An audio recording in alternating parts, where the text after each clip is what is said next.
Okay, here's the second appraisal for unlocking Jedi in Star Wars Galaxies Restoration 3. This is in Theed. Second appraisal says, just beyond a nucleus of nebulae is a fellowship vying for wanderlust. Meditate while confined by a vale cleaved with tributary.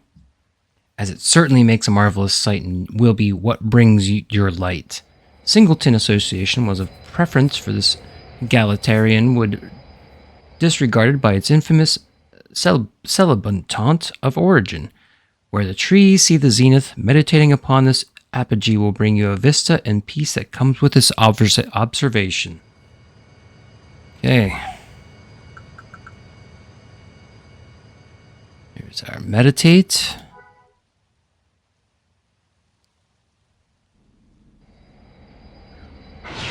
There it is. On to the third appraisal.